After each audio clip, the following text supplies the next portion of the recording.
So a couple days ago I got this Rockler routing table, and while it's awesome, there's a lot of empty space down here. So today we're gonna add tons of storage and completely customize this thing. Let's go. So the first upgrade that we're gonna do to the router table is get rid of these leveling feet.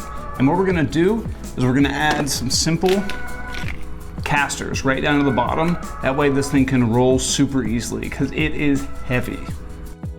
A few scrap pieces of 2x4 allowed me to prop up the base and remove the standard leveling feet to install the casters. Just make sure to pick up a set that's rated for plenty of weight.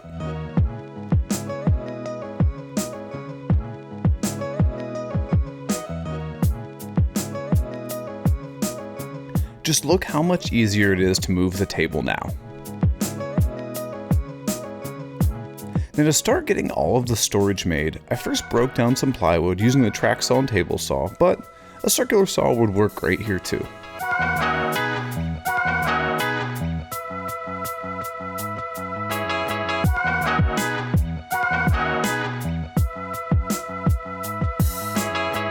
I'm starting out by making the side and the back panels, but I need to cut a few of these notches out here so that these panels do not interfere with the bolts that are holding the base together.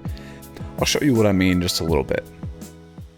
And when doing casework like this, I actually find it a lot easier to sand all of the pieces before it's assembled. And to help me accomplish that, Gator Finishing Products was kind enough to send me over some sandpaper to try out. I used these 220 grit discs just to quickly smooth out all of the surfaces on the plywood, and all the holes in the discs line up perfectly with my random orbit sander, and the plastic case that they come in is a perfect way to help me stay organized. With the way that the steel base is constructed, I need some 1/8 inch thick shims to help all the pieces fit well, and then it was just a matter of pushing in the panels.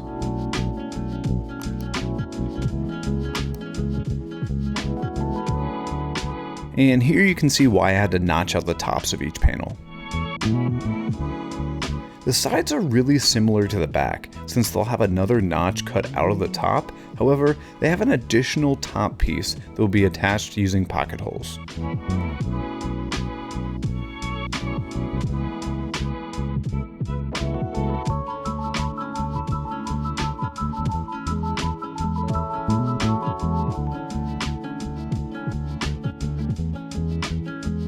These two pieces can get pressed into place under the router table, and then I can cut down a panel for the center shelf.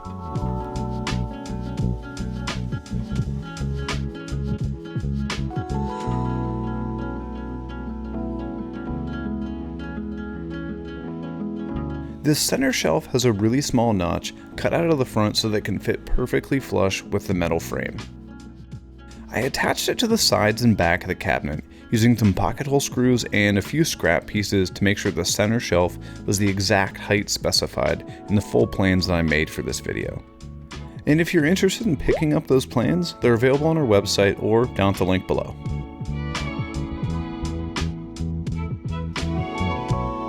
While the cabinet was still easy to reach into, I cut some plywood pieces down to attach the drawer slides to.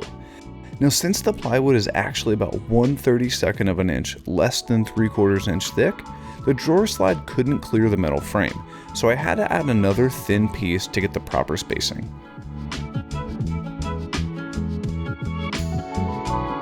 After I ensured that the drawer slides could clear the frame, I nailed down the spacers and attached the rest of the drawer slide hardware to the cabinet.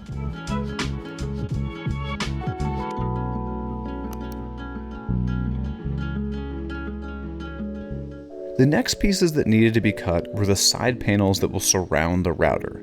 And you'll notice that I actually added the drawer slides before installing these pieces because there's no way I was going to be able to get my hands in those small spots once they're installed.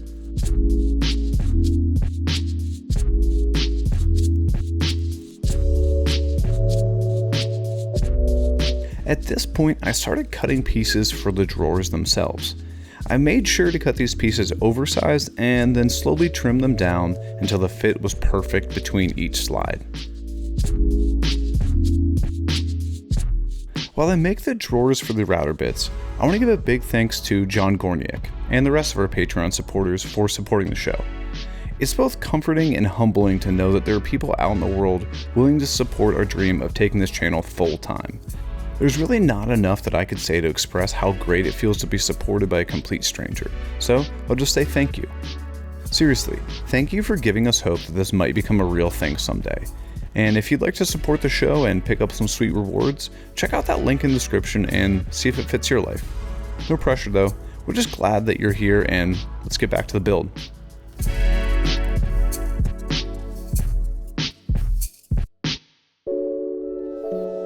With the upper drawers all finished, I ripped down pieces for the lower drawers and then could turn my focus to the center cutout.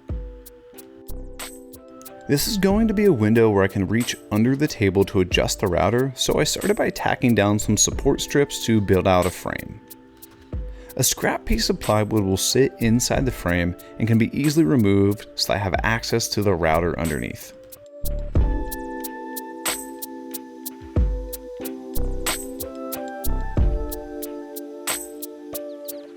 The next thing we need to do is cut all the drawer fronts, and my favorite way to do drawer fronts is to cut one large panel, hold it up to the drawers, and then mark where it needs to be cut. I'll then add a few drops of hot glue and a generous amount of wood glue before pulling the drawer out and securing it with just a couple brad nails. Now the reason I'm using the hot glue is because it dries really quick, so it'll hold that drawer front on while the wood glue has a chance to fully cure. And the best tool around for installing drawer fronts is a simple deck of playing cards. Simply insert a few cards between the faces and you've got a perfect gap. As I finish up the rest of the drawer fronts, I want to remind you to check us out over on Instagram. That's our social media of choice and the perfect spot to interact with us. Plus, you'll find out about all of the projects that we're working on way before they make it here on YouTube. So, check it out and see if it's something you might want to follow. To make this center panel easy to remove, I used a Forstner bit to drill in some small holes where I could super glue in some really strong magnets.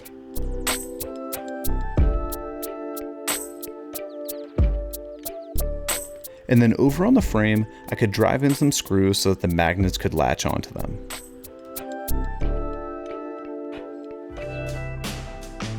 Now to make the drawer pulls, I grabbed some scrap walnut that I had laying around and ripped about a 20-degree bevel on the underside to give a really nice place to grab onto.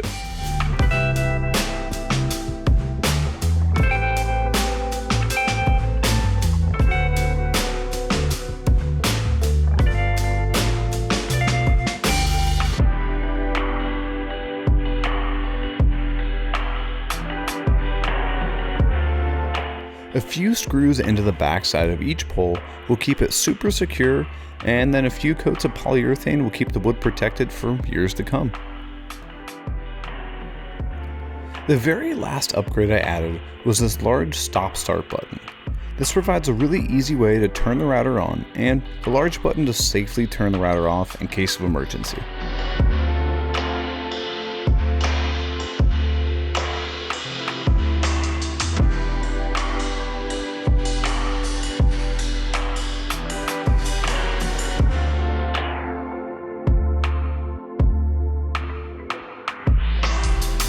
Hey, thanks so much for checking out this video. Now we do have plans available for this router cabinet, linked down in the description below. We also got 2 more projects over here that we think you're gonna love. So check those out and we'll see you on that next video.